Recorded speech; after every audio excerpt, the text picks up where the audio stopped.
খেজুর গুড়ের দুধ চিতই পিঠা। আসলে খেজুর গুড়ের দুধ চিতই পিঠা শীত আসলেই মনে হয় পিঠা কখন খাবো। আসলে আমি পিঠা পাগল মানুষ।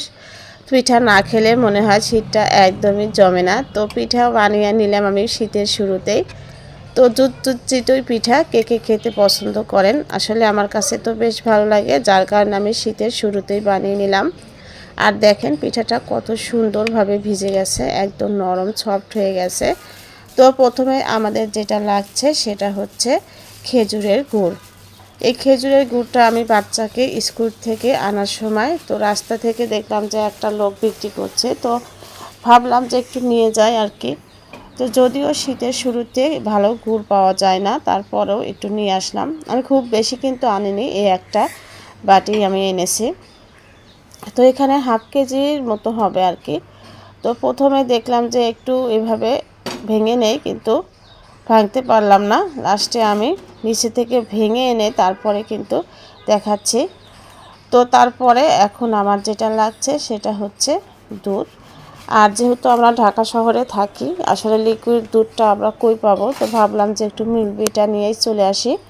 তো আমি 1 লিটার মিল্ক বিটা দুধ নিয়ে আসছি। তো দুধটা আমি এই যে ফ্রিজিং করে রেখে দিয়েছিলাম, সেটা কিন্তু একদম বরফ হয়ে গেছে। তো এখন আমি পাতিলের মধ্যে দুধটা ঢেলে নিচ্ছি। তো প্রথমে আমি দুধটা কিন্তু ভালো করে জাল করে নেব, আর অন্য একটা পাতিলের মধ্যে দিয়ে দিব হচ্ছে সেই গুড়।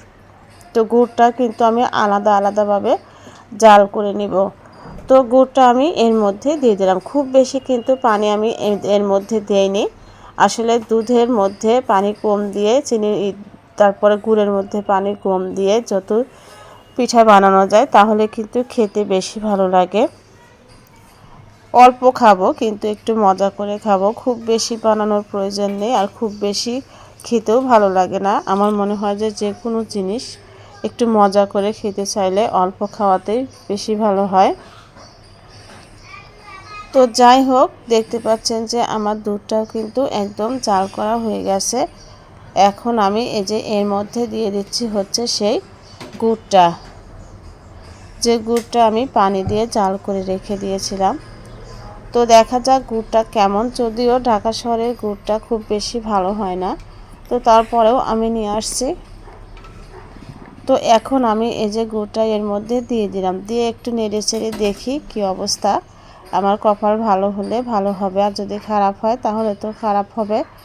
তবে যাই হোক, শেষ পর্যন্ত আমার দুধটা কিন্তু ফেটে গেছে, কিন্তু কিছুই করার নেই। তো আমি এভাবে প্রসেস করে রান্না করেছি, এর কারণে যে দুধ আর চিনি গুড় যদি আলাদা করে জাল করি তাহলে কিন্তু ফেটে যাবে না, তারপরেও দুধটা কিন্তু ফেটে গেছে। তো যাই হোক, এর মধ্যে আমি পিঠাগুলো দিয়ে দিলাম। তো পিঠাগুলো আগে থেকেই ভাজা ছিল, তো এর মধ্যে দিয়ে কিছু কিছু সময় দেখা যায় যে এভাবেও কিন্তু পিঠা খেতে ভালো লাগে যদি ঘন দুধ হয়। তো এভাবে আমি ভিজিয়ে সারা রাত্রের জন্য রেখে দিব। যদিও পিঠাটা খেতে কিন্তু বেশ ভালো হয়েছিল, যদিও গুড়টা অতটা ভালো না। তো সকালবেলা আমি আপনাদের সাথে শেয়ার করছি, দেখেন পিঠাটা ভিজে একদম সুন্দরভাবে সেট হয়ে গেছে। তো এখন আমি পিঠাটা উঠিয়ে আপনাদের সাথে শেয়ার করছি যে এটা কতটা নরম হয়েছে আর সফট হয়েছে।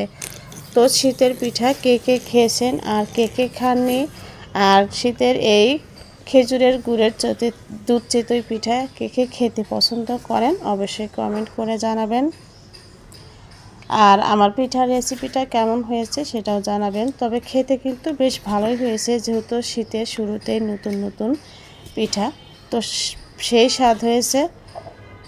তো এতক্ষণ সাথে থাকার জন্য আপনাদের অসংখ্য অসংখ্য ধন্যবাদ। যদিও আপনাদের পিঠা আমি খাওয়াতে পারছি না, আমি একাই খাচ্ছি, তো কিছু করার নেই, কাছে থাকলে হয়তো দিতাম। তো টাটা বাই বাই, দেখা হবে আবার।